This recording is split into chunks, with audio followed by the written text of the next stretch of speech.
하나님의 말씀을 보겠습니다. 역대상 21장입니다. 역대상 21장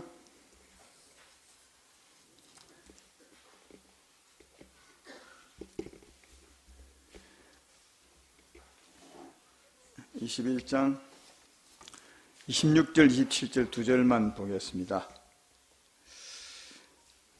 다윗이 거기서 여호와를 위하여 제단을 쌓고 번제와 화목제를 드려 여호와께 아뢰었더니 여호와께서 하늘에서부터 번제단 위에 불을 내려 응답하시고 여호와께서 천사를 명령하시매 그가 칼을 칼집에 꽂았더라.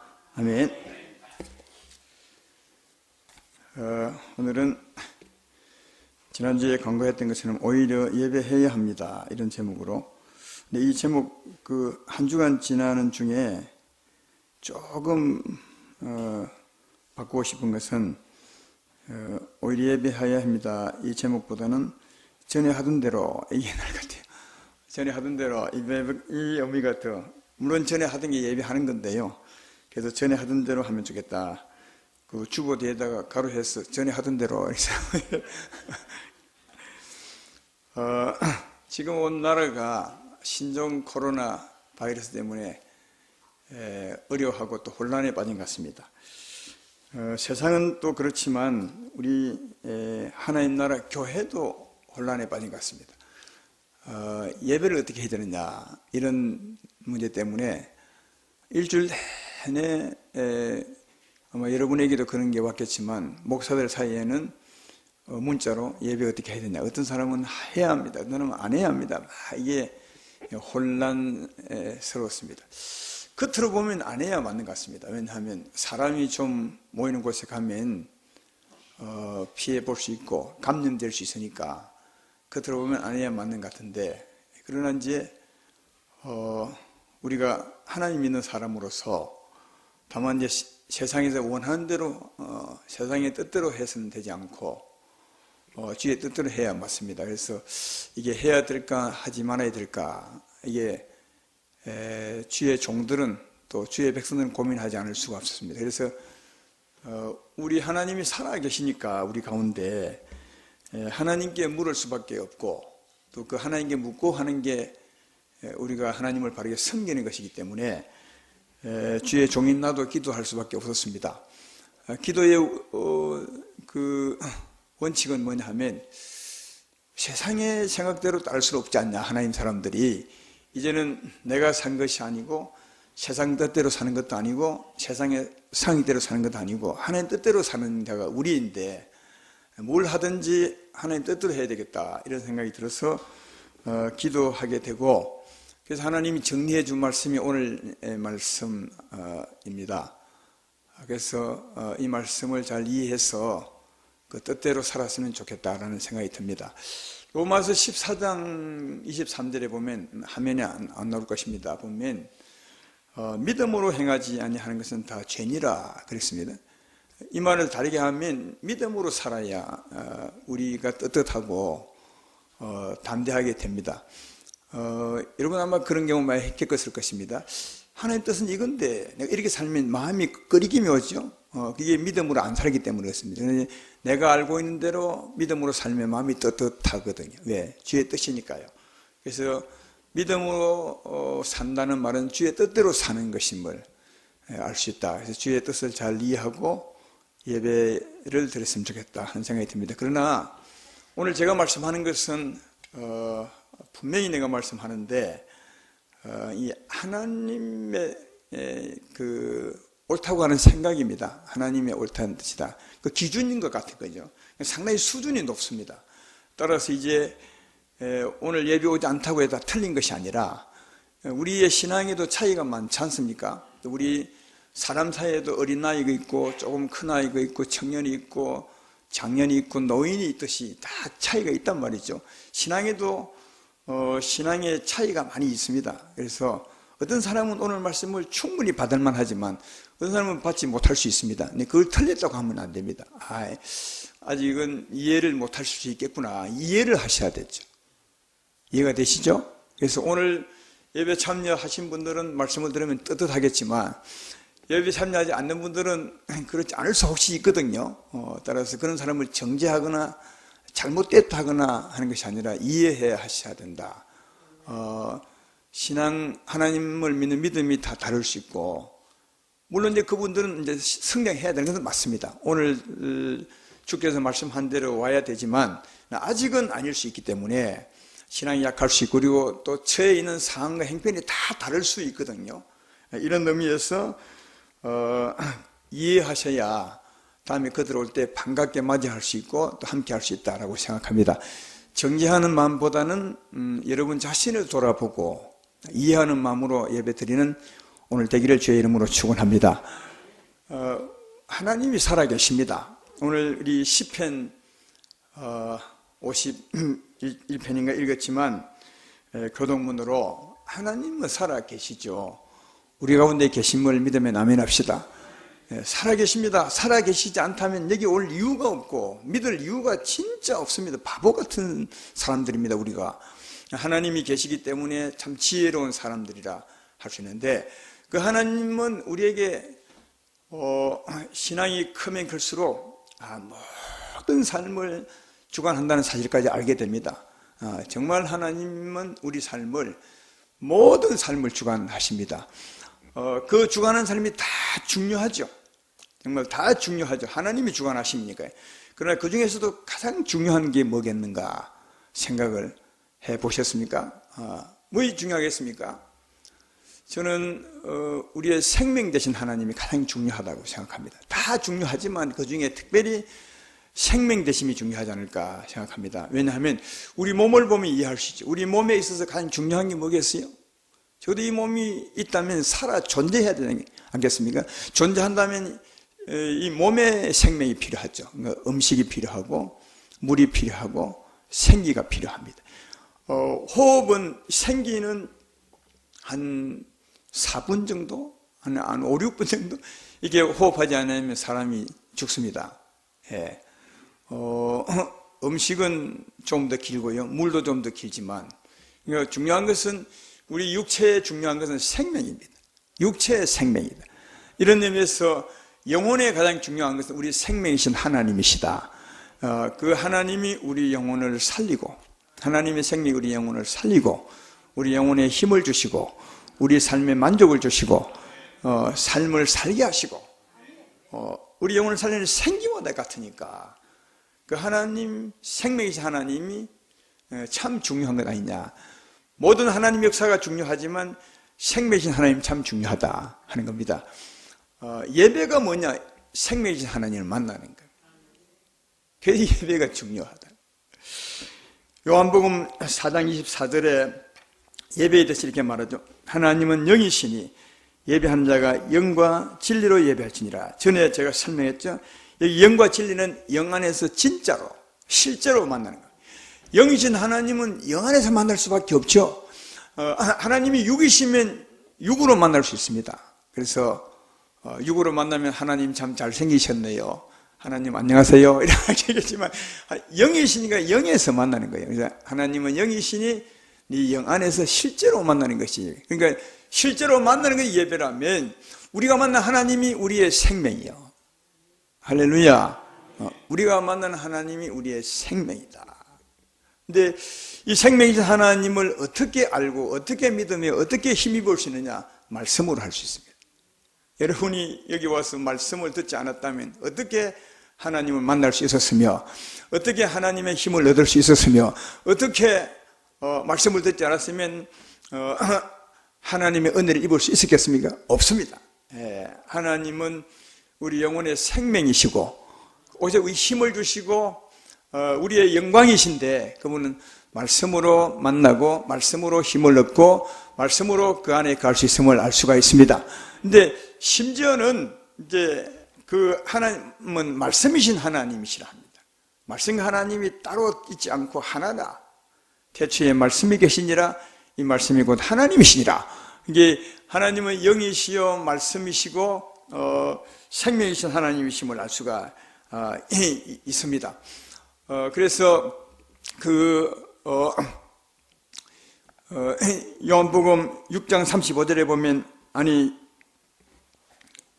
6장 63절에 보면 이렇게 말합니다. 살린 것은 영이니 육은 무익하니라. 내가 내게 이런 말이 영이요 생명이라. 그렇게 말합니다. 그 말씀 자체가 우리의 생명이 됨을 볼 수가 있다.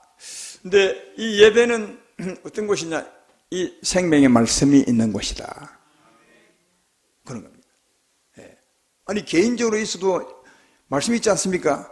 있습니다. 근데 여러분이 경험 다 했을 거예요. 여러분이 혼자서 하나님께 나가는 것과 여기 와서 하나님 말씀을 듣는 것은 천지 차이 있습니다. 그래서 하나님은 예배라는 것을 통해서 총회 모임을 통해서 살아계신 말씀을 하고 그 말씀을 듣게 하는 것을 발견해 볼 수 있다 하는 겁니다. 여러분에게 물어보겠습니다. 여러분에게 있어서 가장 중요한 것, 사람에게 있어서 우리가 아니라 사람에게 있어서 가장 중요한 게 뭐겠어요? 저는 이 목숨이라고 생각합니다. 육체의 목숨이 참 중요하죠. 근데 이제 범위를 넓혀서 우리를 포함해서 사람에게 가장 중요한 것은 뭐겠습니까?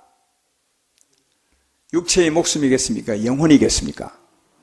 왜 영혼이 중요하죠? 육체는 이 땅에 살다가 죽으면 흙으로 돌아갑니다. 이게 육체의 목숨이에요. 영혼은 영원히 존재합니다.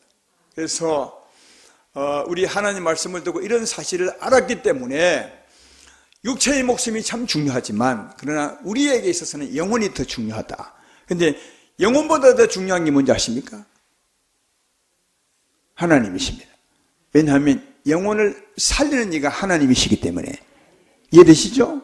영혼을 살리는 이가 하나님 말씀이에요.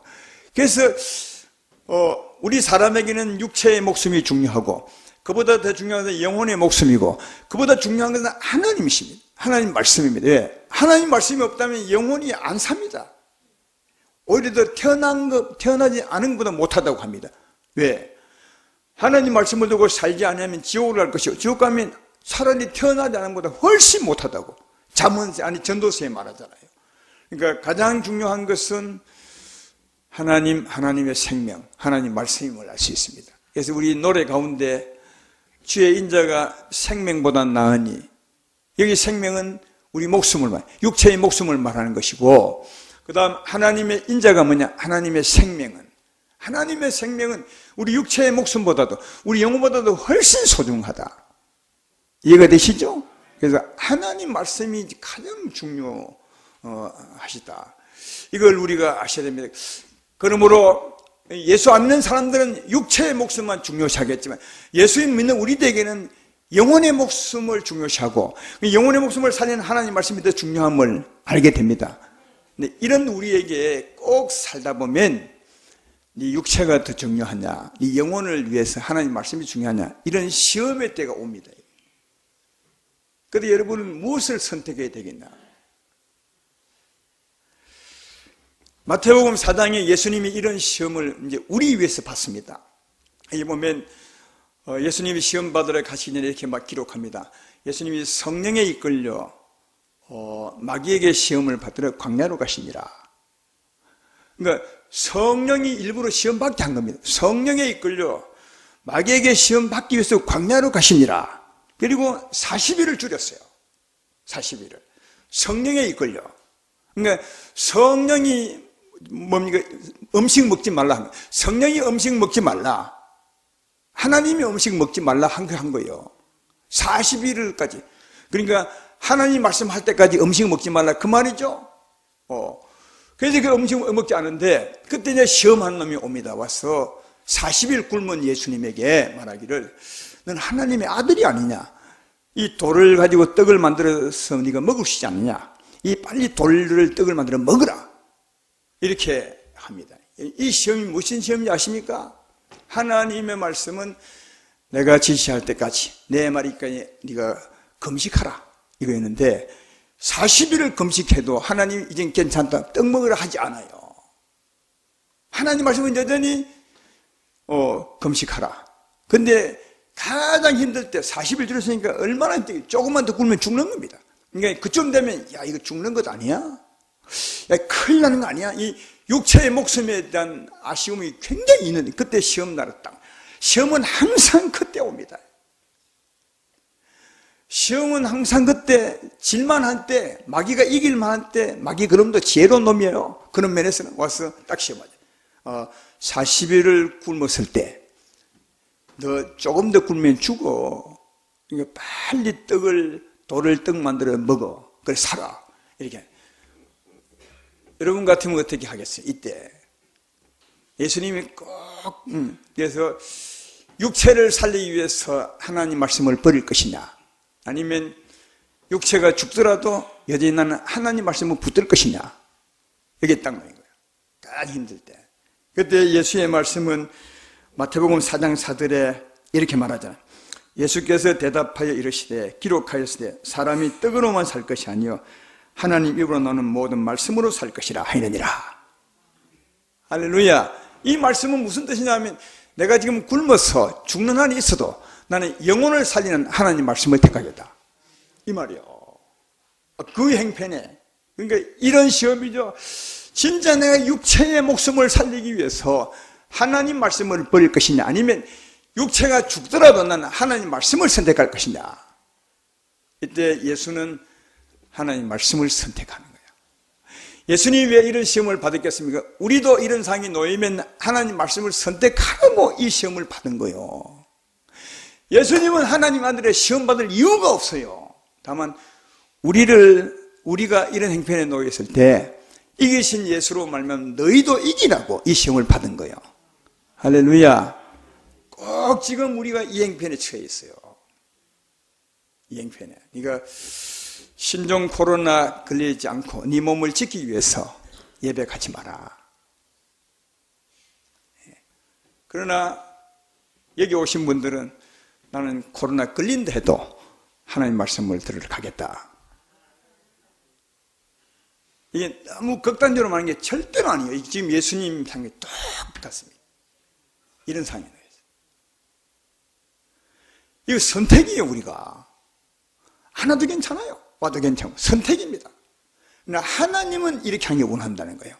왜냐하면 예수님이 40일 굶고 죽을 행편인데도 난 죽어도 내 영혼을 영원히 살리는 하나님 말씀을 붙들리라 했더니 시험하는 놈이 생각합니다. 안 되겠다, 가야 되겠다. 더 이상 이 사람은 시험 못하겠다. 아니 목숨까지도 겁내지 않고 하나님을 택하겠다는데 어떻게 시험 끝나는 겁니다. 그래서 그놈은 가고 누가 역사하겠으면 하나님이 오셔서 이제 됐다. 근데 꼭 기억하게, 이 시험은 하나님 시험이라는 거예요. 이걸 기억하셔야 돼요. 이 시험은 마귀의 장난이 아니라 하나님 시험. 네가 진짜 어떻게 하는가. 그래서 나는 죽어도 하나님 말씀을 택하려 했더니 마귀는 떠나고 하나님이 오세요. 목숨도 살고 영혼도 살고. 할렐루야. 이게 예수 믿는 사람을 향한 하나님의 소망이요. 받지 못할 사람은 받지 못하겠지만 하나님은 이렇게 살기를 원하죠. 지금 못 받으면 언젠가는 받으셔야 돼요. 그래서 하나님은 이런 기준을 우리에게 말씀하고 있습니다. 이런 행편에 놓이신 여러분들이요, 용기를 가지십시오. 저는 하나님을 선택하면 절대로 목숨을 잃지 않습니다. 오히려 더 목숨도 살고 영혼도 삽니다. 하나님이 기쁨이 있을 줄로 믿습니다. 이런 선택으로 살기를 주의 이름으로 축원합니다. 그래서 예배가 참 중요하다는 거예요. 하나, 예배에 와서 하나님 말씀을 예배 와서 말씀을 들으면, 그 말씀을 듣고 믿으면 누가 역사하는 거예요? 하나님이 역사합니다. 할렐루야. 하나님이, 처음 믿는 사람은 하나님을 영접할 수 있고요. 회개하고 십자가 믿으면 처음 믿으면 하나님 영접할 수 있고, 하나님이 영접한 사람은 그 말씀으로 말미암아 하나님의 은혜를 구하죠. 하나님이 영광을 드러내십니다. 우리에게 힘을 주십니다. 우리를 보호하게 될 것입니다. 할렐루야. 이게 예배 속에서 얻을 수 있는 하나님의 은혜입니다. 이걸 다르게 말하면 하나님의 은혜 가운데 거한다는 것이죠. 출애굽기 40장 34절로 35절에 이런 말씀이 있습니다. 구름이 해막에 덮이고 여호와의 영광이 성막에 충만하매 모세가 해막에 들어갈 수 없었으니 이는 구름이 해막에 덮이고 여호와의 영광이 성막에 충만하였으며, 여기 해막은 성막이고, 성막 오늘날 같으면 하나님의 성전입니다. 이해되면 아멘 합시다. 하나님의 성전 안에 하나님이 계시죠. 지성소 안에. 그 하나님이 죽은 하나님이 아니라 살아난 하나님이시니까 영광을 막 드러내신 거예요. 구약은 이제 그림자니까 구름으로 드러나셨어요. 오늘날 진짜 하나님의 영광을 구름으로 대신한 겁니다. 오늘날 진짜 하나님의 성전은 어디입니까? 진짜 하나님은 어디 계십니까? 오른손을 얹어 보십시오. 그래서 우리가 하나님 믿고 사는 겁니다. 하나님이 여러분 안에 계십니다. 우리가 하나님의 성전입니다. 이 하나님은 죽은 하나님이 아니라 그냥 죽었다면 오시면 아무 일도 안 하죠. 살아계신 하나님이시기 때문에 우리가 회개하고 말씀을 믿고 하나님을 찬양하면 영광을 확 드러내십니다. 오늘 여기 구약에는 그림자지만 영광을 드러내셔서 성막 하나님의 성소를 덮었다고 이렇게 그 구름이 덮어버렸어요. 지금 우리도 마찬가지입니다. 진짜 하나님은 영광은 보이지 않을 뿐이지 진짜 영광을 드러내십니다. 우리 영에서 마음으로 마음에서 육체로 육체 바깥같이 이게 딱 드러내시죠. 이게 조금 읽었던 그 말씀과 똑같습니다. 다만 진짜 하나님의 영광이 안 보일 뿐입니다. 예배 속에서 말씀을 듣고 하나님의 은혜를 구하면 하나님을 찬양하면 하나님이 우리를 덮으시죠. 이걸 두고 다르게 말하면 내가 하나님 안에 있다고 우리를 덮은 하나님을 나의 피난처라고 나의 요새라고 나의 집이라고 나의 텐트라고 할렐루야 이래 하는 겁니다. 하나님은 내 요새입니다. 하나님은 나의 피난처십니다. 하나님 우리의 피난처십니다. 하나님 우리의 집이십니다. 하나님 우리의 요새입니다. 말씀 듣고 하나님의 은혜가 충만하면 우리가 하나님 안에 편안하게 됩니다. 하나님 내 피난처가 되고 요새가 되고 집이 되는 거다. 자, 이렇게 살 때 어떤 은혜를 받습니까? 우리가 배웠잖아요. 시편 91편 1절로 7절을 제가 길지만 읽어보겠습니다. 지존자의 은밀한 곳에 거주하며 전능자의 그늘 아래 사는 자여 나는 여호와를 향하여 말하기를 그는 나의 피난처요 나의 요새요 내가 의뢰하는 하나님이라 하리니 이는 그가 너를 새 사냥꾼 올무에서와 심한 전염병에서 건지실 것이므로다. 그가 너를 그의 깃으로 덮으시리니 내가 그의 날개 아래 피하리로다. 그의 진실함은 방패와 손방패가 되시나니 너는 밤에 찾아오는 공포와 낮에 살아드는 화살과 어두울 때 퍼지는 전염병과 밝을 때 닥쳐오는 재앙을 두려워하지 아니하리로다. 천명이 내 왼편에서 만명이 내 오른편에 엎드러지나 이 재앙이 내게 가까이 하지 못하리로다. 할렐루야. 그 다음 시편 91편 9절로 3절에 바로 미치죠. 내가 말하기를 여호와는 나의 피난처시라고 지존자는 나의 거처로 삼았으므로 화가 내게 미치지 못하며 재앙이 내 장막에 가까이 오지 못하리니 그가 너를 위하여 그의 천사들을 명령하사 내 모든 길에서 너를 지키게 하심이라.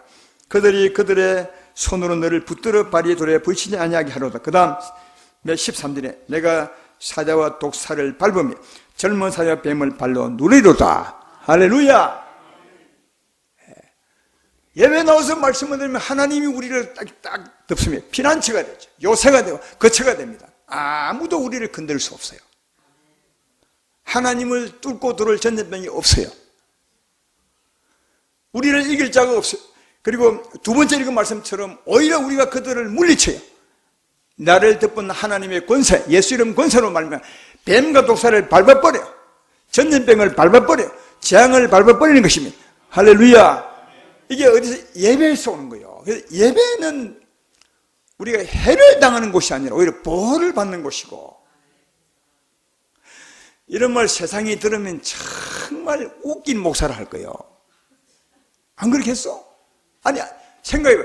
막 사람을 모아놓고 전염병은 사람 모이는데 뭐 왔다 갔다 하는데 목사가 설교하기를 오히려 이렇게 모여서 예배하면 하나님 우리를 지킨다, 이러면 세상은 웃을 거예요. 난 세상 사람이 아니요, 하나님께 판단받는 사람이고 하나님을 전하는 사람이지. 근데 이게 하나님을 빼버리면 그렇게 말할 수 있어요. 하나님을 빼버리면 얼마든지 그렇게 말할 수 있어요. 그러니까 세상은 그렇게 말할 수 있어요. 하나님을 계산에 넣으면 절대로 그렇게 말 못해요. 하나님이 전염병을 못 이긴다고요? 왜 그 하나님을 믿어요? 하나님이 재앙을 못 이긴다면 그 하나님 믿을 이유가 어디 있어요? 그러니까 세상은 이런 설교를 아주 웃기게 듣겠지만 요 말만 딱 빼가지 말하면 이상한 목사로 보겠지만 하나님을 계산에 넣으면 진짜 이게 맞는 거예요. 그래서 세상은 모이지 말라, 전염병이니까. 하지만 하나님은 모여라. 예배하는 곳에 오히려 전염병이 떠나가게 될 것이고 아무도 너를 해끼치지 못할 것이다. 내 이름 권세로 독사와 뱀을 밟을 것이다. 이렇게 말하고 있는 것이니까 이런 말씀을 아멘 듣고 사는 사람이, 아멘하고 사는 사람이 우리들 아니겠습니까? 그러므로 오히려 이럴 때일수록 예배함이 나를 보호하는 것이요, 가족을 보호하는 길이요, 승리의 지름길임을 알 수 있습니다. 예배함으로 승리하시는 여러분 되기를 주의 이름으로 축원합니다. 아까 읽었던 말씀 중에 시편 91편 5절로 6절 7절에 보면, 아마 화면에 안 나오더라도 좀 읽었으니까요, 이렇게 기록합니다. 너는 밤에 찾아오는 공포와 낮에 날아드는 화살과 어두울 때 퍼지는 전염병과 발걸딱 조는 재앙을 두려워하지 아니하리로다. 천명이 내 왼쪽에서 만명이 내 오른쪽에서 엎드려지나 이 재앙이 내게 가까이 하지 못하리라. 왜 이런 재앙이 올까요? 왜 공포가, 두려움이 찾아오고 또 살기가 찾아오고 어두울 때 전염병이 막 다가오고 또 재앙이 막 다가올까요? 그래서 막 그 재앙이 막 무너질 거예요. 사람들이 1000명이 넘어가고 10,000명이 왜 넘어질까요? 지금처럼. 왜? 이유가 뭐죠?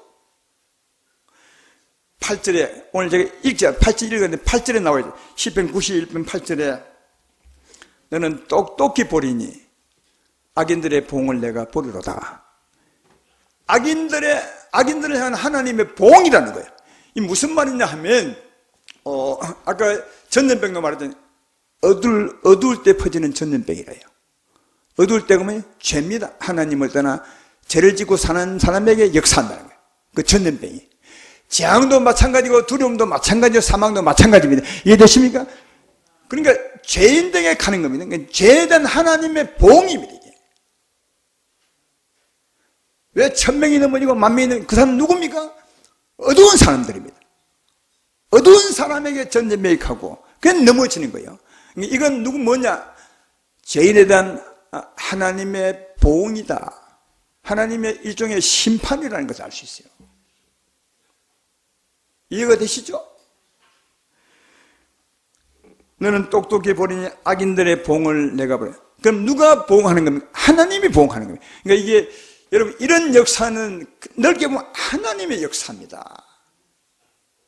하나님의 역사니까 누구에게 나와야 되겠냐? 하나님께 나와야 맞지 않소?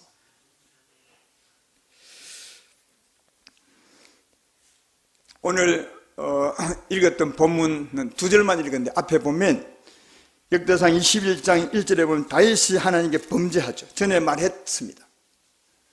하나님이 다시 큰 은혜를 베풀었죠. 사망의적들을 다 물리치고 큰 나라를 차지하게. 하나님이 다윗이 한 게 아니에요. 근데 다윗은 자기가 한 것처럼 생각하고, 물론 영적인 상태가 좋지 않았어요. 거기 보면 마귀가, 사탄이 다윗을 부추겼어요. 그래서 다윗이 하나님의 은혜를 잊어버리고 자기 군사가 힘이 좋아서 자기가 지휘를 잘해서 그런 걸 하고 군대 숫자를 다 세워보라. 그때 옆에 있는 부하들이 말겠어. 그래 하지 마시면 이게 하나님의 은혜인데 왜 당신이 한 것처럼 이렇게 숫자를 세워보라 하십니까? 그래도 막무가내서. 왜? 사탄의 지배를 받았으니까. 그래서 하나님 앞에 교만한 죄를 짓죠. 죄를 짓습니다. 그래서 역대상 21장 그 7절을 보면 하나님이 이 일을 악하게 여기사 이스라엘을 치시네. 하나님이 다윗을 악하게 여기 이스라엘 치. 근데 어떻게 치셨느냐? 하나님, 우리가 전에 들었잖아요. 3일 동안 하나님께서 전염병으로 치셨어요. 3일 동안 전염병으로 치셨습니다. 14절에 보면 이에 여호와께서 이스라엘 백성들에게 전염병을 내리사 이스라엘 백성 중에서 죽은 자가 7만 명, 한꺼번에 7만 명이 넘어졌어요. 지금 우리나라 전염 몇 명, 오늘 아침 몇 명 죽었다 합니까? 죽는 것은 열 몇 명인가 죽었는데, 물론 이제 확진된 사람은 한 3,000명 가까이 되지만, 이때는 훨씬 더 했던 것 같아요. 한꺼번에 7만 명이 죽었어요. 전염병 때문에. 누구의 죄 때문에? 다윗의 죄 때문에. 그래서 다윗이 정말 하나님 앞에 가책을 느끼고 회개합니다. 그 회개가 17절에 있어요. 오늘 본문 앞부분에 17절에 하나님께 아뢰되 명령하여 백성을 계수하게 한 자가 내가 아니니까 범죄하고 악을 행한다는 건 나이니이다. 이 양떼들은 무엇을 행하였나이까 청하건대 나의 하나님 여호와여 주의 손으로 나와 내 백성의 집을 치시고 주의 백성에게 재앙을 내리지 마옵소서 하니라. 여기는 뭐 한 절만 이거 읽으면 3초도 안 걸릴 것 같아요. 이랬겠지만 진짜는 얼마나 가슴 찐하긴 했겠어요. 하나님, 이제는 내가 한 건데 하나님 은혜를 배반하고 몰라가지고 한 건데 왜 나를 치지 않고 이 백성을 치십니까? 나를 치시고 백성을 참 진심의 회개 같아요. 죄지은 죄에 대한 진심의 회개를 했어요. 그때 하나님이 이 회개를 받으십니다. 그래서 18절에 이렇게 말합니다. 여호와의 천사가 갓에게 명령하여 다윗에게 이르시기를 다윗은 올라가서 여부스 사람 오르난의 타작마당에서 여호와를 위해 제단을 쌓아라. 사랑하는 여러분, 이 회개하면 용서받는 것이 아니에요. 회개는 용서받는 길의 한 가지지. 회개했다면 그 회개를 담당할 뭔가 있어야 돼요. 내 죄를 담당할 재물이 있어야 돼요. 이해되시죠? 회개만으로 죄가 끝난 것이 아니라 회개했다면 이 회개한 죄를 짊어질 재물이 제사가 필요해요. 그래서 하나님께서 다윗의 진실한 회개를 들으시고 그 회개를 받아주시려고 너는 올라가서 여부스 타작마당에서 제단을 쌓아라. 그래서 이제 다윗이 올라가서 제단을 쌓는 것이 오늘 본문이에요. 26절에 보라고요. 다윗이 거기서 여호와를 위해 제단을 쌓고 번제와 화목제를 드려 여호와께 아뢰었더니 여호와께서 하늘에서부터 번제단 위에 불을 내려 응답하시고 여호와께서 천사를 명령하시며 그가 칼을 칼집에 꽂았더라. 이제 끝난 거예요. 그 지었던 죄를 짊어질 번제 제물과 화목 제물을 주 앞에 들으셨어요. 다윗의 죄를 대신하여 제물을 드린 거죠. 제물이 대신 죽은 것입니다. 이해되시죠? 하나님과 화목하는 제물을 드렸어요. 하나님이 그 제물을 받으시고 용서하신 거예요. 오늘날은 이 제물이 누구십니까? 오늘 이 제물이 누구십니까? 우리가 죄를 지을 때 하나님과 화목이 끊어지게 되고 또 전염병을 받을 수 있습니다. 그때 우리가 회개하고 주 앞에 나가면 이 죄를 누가 담당해 주십니까? 좀 크게 말해서 이 죄를 누가 담당하십니까? 할렐루야! 예수님 이미 담당하셨어요. 그래서 우리는 믿음으로 가는 거예요. 지금은 재물을 잡을 필요가 없어요. 왜? 예수님이 영원한 재물로 이미 주고 있었으니까 믿음으로 가면 돼요. 구약시대들은 예수님 오시기 전이니까 예수님을 의미하는 진짜 번제 제물과 화목 제물을 가지고 가야 되지만 제물을 주게 되지만 장차로서 예수님을 생각하면서 그러나 우리는 이미 이 번제 제물과 화목 제물처럼 예수님이 주고 있었어요. 그러므로 회개하고 믿고 가는 거예요. 조금 전에 예배 전에도 우리가 회개하고 십자가 붙들고 나갔던 것처럼 회개하고 예수님을 믿음으로 나가면 하나님은 용서하십니다. 용서하십니다. 우리 화목하게 되죠. 그때 하나님이 천사를 명하사 칼을 꽂아라. 이제는 전염병을 내리지 말라. 끝냈어요. 여러분, 세상에 이 전염병이 창궐한 것도 악인에 대한 봉입니다. 근데 이걸 언제 누가 끝내느냐? 이게 하나님이 끝냅니다. 칼을 꽂으라 하면 그때 끝나는 거예요. 이게 이런 얘기도 세상이 들으면 아마 웃을 겁니다. 그러나 하나님은 분명히 말해요. 이게 전염병은 어두울 때 퍼지는 전염병, 죄인들에게 역사하는 것이고 악인에 대한 봉입니다. 하나님이 다윗에 대해서 그 죄를 심판했듯이 악인에 대한 봉임을 알 수 있어요. 그러나 그걸 진심으로 회개하고 주 앞에 나갔을 때 주님이 용서하시고 예수를 용서하시고 화목을 이루시고 이제는 칼을 꽂아라 하시면 전염병이 끝나요. 진짜 그런 것 같아요. 좀 있으면 끝날 겁니다. 왜냐하면 이게 끝날 때요, 아무 생각해봐요.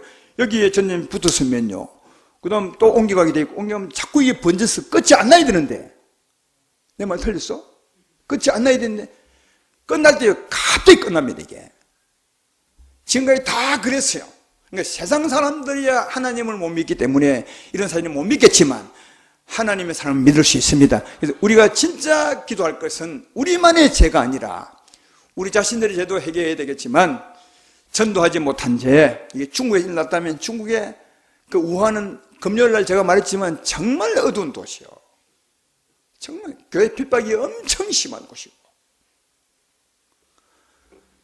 그래서 세상 때를 위해서도 우리가 대신 기도하신 하나님, 우리가 진짜 전도하고 많은 사람들을 돌아오게 할 것이고, 그리고 하나님 사람처럼 살아서 주의 영광을 드러낼 테니 우리의 회개를 받아주시고 하나님이 우리와 화목하여 주시고 주의 칼을 꽂아 주십시오.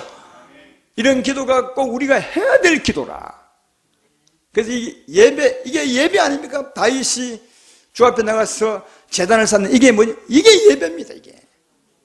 그러니까 정말 회개하고 예배 드릴 때 그때 하나님과 화목하게 되고 하나님 우리를 받으시게 되고 그때 이게 끝나는 거지. 끝나는 거지. 할렐루야. 그러니까 끝남도 예배에 있습니다. 이래 하나님의 주관하심이고 하나님이 우리를 받으시고 예배를 받으시고 끝냄을 하나님이 하신다면 이 끝냄도 하나님께 있음을 안다면 예배 안 드릴 수 있어요.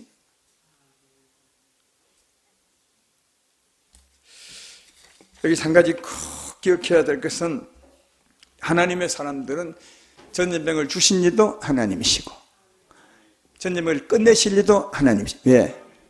이걸 아셔야 돼요. 정말 이거 아셔야 돼요. 악인에 대한 보응입니다. 금요일날 제가 왜 이런가 하는 금요 설교를 들어보면 아실 겁니다. 다 알겠지만 오늘 주제에 맞춰서 설교하는 내용 중에 하나는 악인에 대한 보응입니다. 그래서 전염병을 주신 이도 하나님이시고 끝내실 이도 하나님이시다.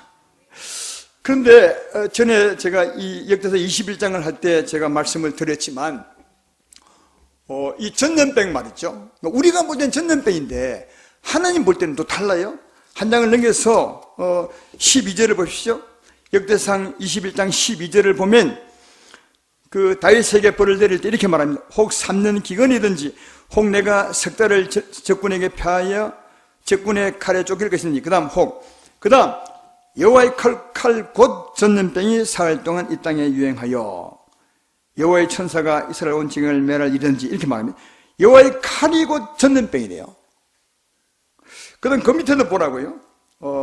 15절에 하나님이 예루살렘을 멸하려 천사를 보내었더니 천사가 멸하려 할 때 여호와께서 보시고 이 재앙 내림을 뉘우치사 멸하는 천사에게 이르시되 족하다 이제는 내 손을 거두라 하시니 그때 여호와의 천사가 여부 사람 오르나의 사장만 곁에 선지라. 16절에 다윗이 눈을 들어보며 여호와의 천사가 천지 사이에 서고 칼을 뼈 손에 들고 예루살렘을 향하여 편지라. 이게 이제 영적인 세계와 육적인 세계를 우리가 이해하셔야 돼요. 분명히 전염병, 사람들 볼 땐 전염병이 막 번져나가요. 하루에 7만 명이나 막 날 때 보대요. 10,000명이 우리 오늘 넘어진 것이 아니라 7만 명이 넘어졌어요. 근데 하나님 편에 영적으로 보면 하나님의 칼이요. 천사의 칼이요. 칼까지 한번 확 이들어 버렸더니 우리가 보내는 전염병이 쫙 퍼져나가는 거예요. 이해되시죠? 영의 세계와 우리 세계가 다른 점이 이분이에요. 우리는 전염병이지만 육체의 고사는 우리는 전염병이지만 영적으로 보면 하나님의 칼이요. 진짜 원인은 하나님의 칼이라는 거예요. 이 하나님의 칼을 누가 꽂게 하느냐? 하나님이 꽂게 하는 거예요. 하나님이 꽂게 하신다. 그래서 여러분 우리는 생각하기를 하나님은 안 보이시고 예수 믿는 사람도 천지 중에 몇 명밖에 안 되고 하니까 이 주관하는 이가 하나님이 아닌 줄을 생각하는데 성경은 그렇게 말하지 않아요. 천지를 만드신 이도 하나님이시고 천지를 주관하신 이도 하나님이시고 천지가 주께로 돌아가게 하신 이도 하나님이시라고 그렇게 말씀하죠. 로마서 11장 36절에 이는 만물이 주에게서 나오고 주로 말미암아 주에게로 돌아갑니다. 그의 영광이 세세이도다. 천지를 만드신 이가 천지를 주관하죠. 천지를 끝내실 이도 하나님이시죠. 이렇게 말씀하죠. 또 다니엘서 2장 21절도 22절에 보면 이렇게 말합니다. 그는 하나님에 대해 말하는 겁니다. 그는 때와 계절을 바꾸시며 왕들을 피하시고 왕들을 세우시며 지혜자에게 지혜를 주시고 총명한 자에게 지식을 주시는도다. 그는 깊고 은밀한 일을 나타내시고 어두운 데 있는 것들을 아시며 또 빛이 그와 함께 하도다. 할렐루야. 하나님 설명하는 거예요. 만물을 주관하시고 또 조금 세세하기는 계절도 바꾸시고 왕들을 세우기도 하고 왕에게 지혜를 주시기도 하고 다 해요. 그리고 더 세미한 것은 누가복음 12장 6절로 7절에 이렇게 말합니다. 참새 5마리가 두 아사랑에 팔리는 것이 아니냐. 그러나 하나님 앞에서는 그 하나도 잊어버리시는 바 되지 아니하는도다. 너희에게는 심지어 머리털까지도 다 셔신 바 되었나니 두려워하지 말라. 너희는 많은 참새보다 더 귀하니라. 마태복음 10장 29절에는 이걸 이렇게 말. 그러나 너희 아버지께서 허락하지 아니하시면 그 참새 중 한 마리도 땅에 떨어지지 아니하리라. 그러니까 얼마나 세미한 손길인지 참새 한 마리, 정말로 하천한 참새 한 마리 떨어진 것 하나님의 허락하여 있네요. 하나님이 허락하지 않으면 참새 한 마리도 안 죽는다고요. 그러니까 하나님이 주관하는 겁니다. 이 천지 만물은. 여러분에게 물어봅시다. 여러분 머리카락이 몇 개인 줄 아십니까? 다 이러네. 도리도리 하시네. 머리카락을 세본 분 없으시죠? 셀 수 없으니까. 하나님 아신대요. 이 머리카락까지 다 세신 바 되었니? 너는 두려워하지 말라. 우리는 하나님 믿고 매일 말씀을 들으면서도 하나님을 너무 잘 몰라요. 그 세미한 손길도 잘 모르죠. 이제 오늘 읽었던 세 가지 말씀은요, 착착착착 큰 데서부터 중간까지 세밀한 게 다예요. 하나님이 천지 만물을 짓고 만물을 주관하시고, 그리고 왕들을 세우시고 계절도 바꾸고 그들의 지혜를 주시고, 더럽게는 참새 한 마리 들린 것도 하나님이 주관하신다. 이 한마디로 말하면 하나님이 모든 만물의 주관자요, 삶의 주관자라는 겁니다. 우리 삶의 주관자라는 것입니다. 할렐루야. 하나님이 우리의 삶의 주관자는 누구를 두려워해야 되겠어? 그래서 좀 읽었던 바로 그 앞에 말씀에 이렇게 말합니다. 누가복음 12장 4절로 5절에, 아까는 12장 6절로 7절이죠. 그 앞에 4절로 5절에 내가 내 친구 너에게 말하니 몸을 죽이고 그 후에는 능히 더 못하는 자들을 두려워하지 말라. 마땅히 두려워할 자를 내가 너에게 보이니 곧 죽인 후에 또한 지옥에 던져 넣는 권세는 그를 두려워하라. 내가 참으로 이노니 그를 두려워하라. 이게 그가 누군데? 하나님이시다. 네 삶의 주관은 하나님이시니까 제발 하나님 두려워하라. 오늘 말씀에 비추어보면 제발 코로나 바이러스 두려워하지 말고, 그걸 다 주관하시니까 하나님이시니까 하나님을 주관하라. 하나님을 주관하라. 하나님을 주관하십시오. 할렐루야. 이 설교 될 때는 야 그러네 하나님이시네 하지만 또 문 열고 나가면 코로나 또 큰애 올란가 이래 할 때가 많지만 진짜 하나님이 주관하여. 여기 보면 혹시 걸려 죽을 수 있어요. 그들을 두려워하지 말라. 혹시 너 몸 죽일 수 있을지 모르겠다. 몸만을 죽이는 그들을 두려워하지 말고, 사람이나 이걸 두려워하지 말고, 또 코로나 바이러스 두려워하지 말고 네 삶 전체를 주관하는 하나님을 두려워하라. 그러면 네 몸도 살 것이고 영혼도 살 것이라. 할렐루야. 근데 그 뒤에 우리에게 진짜 원하는 말씀이 있어요. 우리에게 요구하는 말씀이 뭐냐 하면 이런 말씀. 누가복음 12장 8절로 9절에 내가 또한 너에게 말하노니 누구든지 사람 앞에서 나를 시인하면 인자도 하나님의 사진 앞에서 그를 시인할 것이요 사람 앞에서 나를 부인하는 자는 하나님의 사진 앞에서 부인을 당하리라. 이게 누구에게 하는 말이냐? 우리에게 하는 말. 너희는 어떤 상황에서요? 막 두려움이 오실 때, 지금 같은 상황일 때, 그때 하나님이 두려워하지 말라, 내가 너의 삶의 주관자라 해놓고 이런 상황일 때 너희는 하나님이 시험하는 거예요. 그때 사람 앞에서 나를 시인하면 나도 너를 시인할 것이고, 이 두렵고 어려울 때 나를 부인하면 너도 부인당하게 된다는데, 이 말이 참 우리에게는 크게 들어야 될 말씀입니다. 너희는 이런 상황에서 나를 두려워하지 않고 다른 걸 두려워하게 되면, 나를 부인하고 그걸 더 시인하면 너도 내게 부인을 당하게 될 것이다. 버리진 않겠지만. 참 중요하죠. 이 말씀 안 했으면 참 좋겠는데 이 말씀을 해요.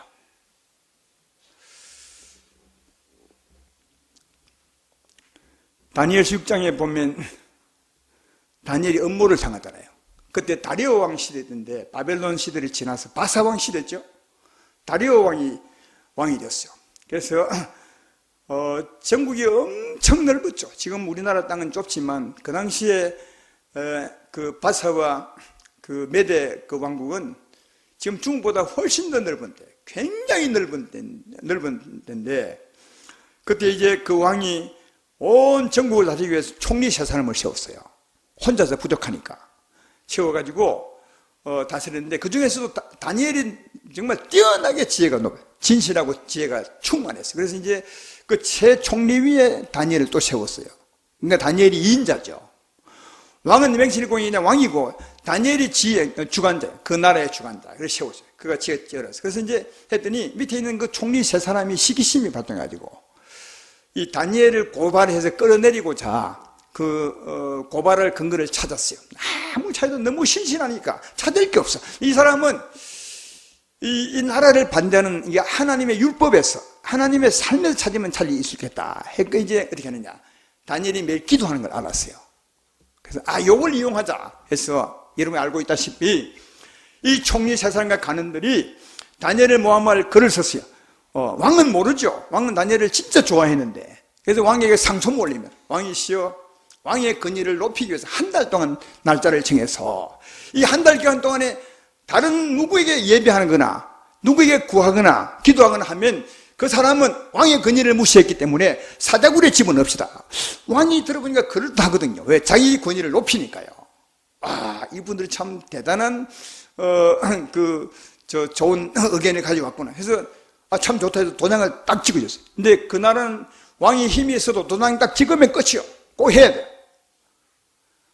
그 뒤에 그 성경은 이렇게 기록해요. 다니엘의 삶에 대해서요. 다니엘서 6장 21, 22절에 다니엘서 6장 10절에 이렇게 말하죠. 다니엘이 이 조서에 왕의 도장이 찍힌 것을 알고도 전에 돌아가서는 윗방에 올라가, 자기 집에 돌아가서 윗방에 올라가 예루살렘을 향한 창문을 열고 전에 하던 대로 하루 3번씩 무릎을 꿇고 기도하여 그의 하나님께 감사하더라. 사자굴에 들어있는 걸 알면서도 가서 전에 한 대로 그대로 했어요. 그러니까 당연히 고발당하죠. 우리가 이런 조서를 왕에게 올리지 않았습니까? 그런데도 불구하고 이 다니엘이 하루에 3번씩 예로 하나님께 기도합니다. 왕이여 어찌하겠습니까? 왕이 고민 엄청, 쏘갔구나 내가. 그때야. 이름 쏘갔구나. 이거 끌어내려고 하겠구나. 그때 알고는 통탄하지만 이미 도장을 이제 어쩔 수 없어요. 그래서 다니엘을 잡아다가 사자굴에 집어넣어요. 그리고 돌문을 딱 닫았죠. 왕이 밤새 한잠도 못 주무시고, 시간 12시 6분이에요. 오늘 1부밖에 없으니까 좀 이해하시세요. 한 번 자고 갔어요. 가서 새벽에 일찍 갔죠. 다니엘아, 너희 하나님 너를 구원했느냐? 그때 굴 밑에서 소리가 됐어요. 다니엘서 6장 21, 22절에 다니엘이 왕에게 이르되 아뢰되 왕이여 원하건대 왕은 만수무강하옵소서. 나의 하나님이 그의 천사를 보내어 사자들의 입을 봉하셨으므로 사자들이 나를 상의하지 못하여 사오니 이는 나의 무지함이 그 앞에 명백함이 오며 또 왕이여 나는 왕에게도 해를 끼치지 아니하였사나이다 하더라. 왕이 너무 기분 좋았어요. 빨리 끌어올렸어요. 그리고 어쩐지 아십니까? 다니엘 모함한 사람은 전부 불러다가 가족까지 전부 사자굴에 집어넣었어요. 근데 그 다니엘을 물지 못했던 사자들이 이 다른 식구들 내려가자마자 땅에 떨어지기 전에 얼마나 배고팠는지 다 씹어먹었어요. 그리고 왕이 이런 조서를 내려 천국에 다니엘서 6장 26, 28절에 이렇게 내립니다. 내가 이제 조서를 내려놓으라. 내 나라 가날 아래에 있는 사람들은 다 다니엘이 하나님 앞에서 떨며 두려워할지니라. 그는 살아계시는 하나님이시요 영원히 변하지 않으실 것이시며 그의 나라는 멸망하지 아니할 것이요 그의 권세는 무궁할 것이며 그는 구원도 하시며 건너내기도 하시며 하늘에서든지 땅에서든지 이적과 기사를 행하시는 이로써 다니엘을 구원하여 사자 입에서 벗어나게 하였음이라 하였더라. 이 다니엘이 다리오 왕의 시대와 바사 사람 고레스 왕의 시대까지 형통하였더라. 할렐루야. 여러분, 이 시험의 주인공은 누구겠어요? 하나님이십니다. 그리고 이 시험의 제일 은혜 받은 사람이 누구라고요? 다니엘입니다. 다니엘을 위한 시험이었어요. 아십니까? 다니엘을 위한 시험이었다. 우리 이런 일 당하면 야 다니엘이 큰일 났구나. 아니요. 하나님이 다 알고 있습니다. 다니엘을 위한 시험이었어요. 가장 큰 덕을 받은 사람은 다니엘이었어요. 근데 다니엘이 이긴 시험이 뭐죠? 여러분, 이긴 시험이 뭐예요? 그걸 우리가 아셔요. 아까 읽어보십시오. 아까 다니엘 6장 10절을 한 번 더 내보면, 다니엘이 조세 왕의 도장에 찍은 것을 알고도 자기 집에 돌아가서 윗방에 올라가 예루살렘을 향한 창문을 열고 전에 하던 대로 하루에 3번씩 무릎 꿇고 기도하며 하나님께 기도했더라. 그러니까 죽는 줄 알면서도, 사자굴에 집어넣을 걸 알면서도, 신종발에서 그럴 줄 알면서도 올라갔어요. 올라가 창문 딱 열어 제키고, 그 다음 예루살렘에서 하루에 3번씩 기도했어요. 여러분, 이게 큰 소리로 기도했겠습니까? 아니면 묵상으로 기도했겠어요? 왜 알아? 여기 없는데? 큰 소리 기도하면 밑에서 못 듣죠? 그죠? 그러니까 전에 하던 대로, 예루살렘의 창문 딱 열어 제키고 전에 하던 대로 큰 소리로 하나님께 기도, 하루에 3번씩 전혀 변하지 않고. 그래서 고발당한 거예요. 그럼 이렇게 할 수 있잖아요? 이렇게 어떻게 해요? 아니, 창문 좀 닫고, 30일이니까 창문은 좀 닫고, 소리 안 내도 하나님 들으시니까 묵상으로, 그죠? 조용히 기도할 수 있잖아요? 전에 안 하는 대로. 그뿐입니까? 하루에 3번 하지만 2번 줄이자. 그리고 고발하는 사람이 보러 올 수 없을 때 새벽에 하자, 그냥. 하나님 아실 테니까. 그렇죠? 그래도 아니면 이럴 수 있어요. 한 달이니까 한 달 쉬자. 하나님이 이해 안 하겠네. 그렇다고 하나님 부인하는 것도 아니고, 하나님 믿고 있는 거 하나님 아시죠? 이해할 수 있잖아요? 근데 전혀 그리 하잖아요. 그러면 그리 하는 거 안 하는 거의 차이가 뭐죠? 그 차이가 뭐냐고, 이 차이가 뭐냐 하면, 전에 하던 대로 하지 않는 것은 무슨 차이냐? 그걸 무서워하는 겁니다. 야, 이거 안 하면 내가 진짜 사자굴 떨어지겠네. 무서워하는, 창문 닫는 것도 무서워하는 겁니다. 큰 소리 내다가 묵상해서 무서워하는 겁니다. 이해되죠? 무서워하기 때문에 창문 닫는 겁니다. 소리 안 내는 겁니다. 무서워한다는 말은 뭐 다르게 말하면 하나님을 좀 신하는, 하나님을 신하는 거지만 좀 안 하는 겁니다. 그놈을 신하는 겁니다.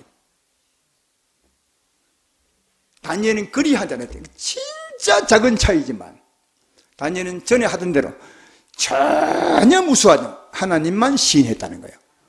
이해가 되시죠? 진짜 작은 차이예요. 그렇다고 다니엘이 하나님 믿지 않는 것도 아니고 기도하지 않는 것도 아니고 조금 방법을 바꾸는 건데 그리 하지 않았다는 거예요. 왜?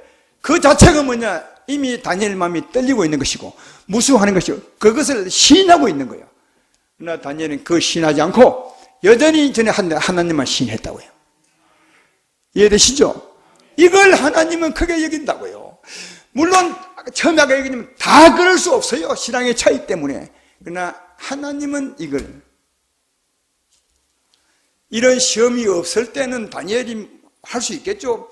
뭐 다른 일이 있어서 하루에 2번 할 수도 있을 것이고 또 날씨가 너무 추우면 문 닫는다고 할 수 있을 것이고 그때는 시험이 아니라고요. 그때는 그냥 이래도 하나님이 알 것이다. 자기가 하나님을 사랑하는 방법대로 한 거죠. 그때는 괜찮다. 그러나 지금은 시험이 있는 거예요. 시험이 있는 때에 그것 때문에 무수한다면 그는 그걸 시인하고 하나님을 부인하는 거예요. 그래서 어느 때 이렇게 하는 것이 진짜 중요하다고요. 우리 지금 때가 너무 똑같아요. 우리 평소에 예배 드릴 때도요, 교회 안 오는 사람 많잖아요. 어쩌면 예배보다 더 중요한 일이 생길 수 있어요. 그렇잖아요. 뭐 부모가 죽었을 때라든지 아니면 진짜 한 영혼을 살리기 위해서 예배에 안 올 수도 있어요. 그죠? 근데 하나님이, 그가 하나님을 뭐 시인하지 않는 것도 아니고 하나님 경외하지 않는 것도 아니잖아요. 그죠? 오히려 더 하나님을 시인하는 거, 경외하는 거죠. 그러나 지금은 아니잖아요. 지금은 병 때문에 무서워하지 않는다면 그 병을 시인하는 거 아니냐고요. 바이러스를 시인하는 거 아니냐. 제 말 이해되십니까? 하나님을 시인해야 맞는 것 아니냐. 그러니까 때와 경우에 따라서 이게 하나님을 시인하는 거냐 아니면 부인하는 거냐 이게 엄청난 차이가 있음을 알 수 있다고요. 작은 차이지만 큰 차이. 이게 작은 차이지만 큰 차이다. 누가복음 12장 8절로 9절은 바로 그걸 말하죠. 내가 또한 너에게 말하는 누구든지 사람 앞에서 나를 시인하면 인자도 하나님의 사자 앞에서 그를 시인할 것이요 사람 앞에서 나를 부인하면 나도 너를 부인할 것이다. 주시온교회 성도 여러분, 이런 경우에 하나님을 시인하시길 주의 이름으로 축원합니다. 하나님을 시인하시길 주의 이름으로 축원합니다. 왜냐하면 이게 다 하나님의 주관하에 있는 거다. 근데 다니엘이 이랬어요. 매일 전 한 대를 매일 했지만 나 한 번 하지 못한 적이 있어요. 언제 하지 못했어요? 매일 창문 열어놓고 큰 소리로 예루살렘에서 기도했는데 한 번 못했어요. 예? 잡혀간 날. 그거 못하잖아요. 사자굴에서 기도했겠지만 우리도 이렇게 예배 드리다가 어쩌다가 막 경찰이 와서 문 잠가 버리고 하면 우리도 못 드려요. 그러나 그 전까지는 드려야 맞지 않겠습니까? 왜 아멘 소리가 안 납니까? 그게 하나님 시인하는 거 아닙니까? 이상했어? 처음에 말했지만 이제 못한 사람들 여러 가지 상이 있고 이해할 말이 있어요. 들어보면 이해하셔야 돼요. 여기 오늘 아멘 하신 분들은 이렇게 삶이 하나님의 기쁨이구나, 이걸 충분히 이해할 수 있죠. 할렐루야. 그러므로 오늘 말씀의 결론을 맺습니다. 시간이 많이 갔네요. 예배함이 하나님의 생명을 얻는 것입니다. 하나님의 은혜를 얻는 것입니다. 가장 소중한 영혼을 살리는 생명을 얻는 것입니다. 그리고 예배함이 우리 하나님의 보호 안에, 은혜 안에 있는 것입니다. 오히려 예배하는 것이 나를 지키는 것이고 사망을 물리치는 것이고, 또 예배함이 회개하며 나가서 하나님과 화목하는 길이어서 하나님께서 사자의 칼을 꽂는 것입니다. 다시 말해 이 전쟁을 끝내는 것입니다. 재앙을 끝내는 것이 하나님께 예배함이 있어. 그리고 우리 삶의 주관자가 하나님이시니까 마땅히 그를 예배함이 맞는 것이다. 하나님께 예배하심으로 하나님의 기쁨이 되고 하나님의 보호와 은혜 가운데 살게 되고, 무엇보다 하나님의 풍성한 생명으로 영혼을 살려가는 주생계 모두가 되기를 주의 이름으로 축원합니다.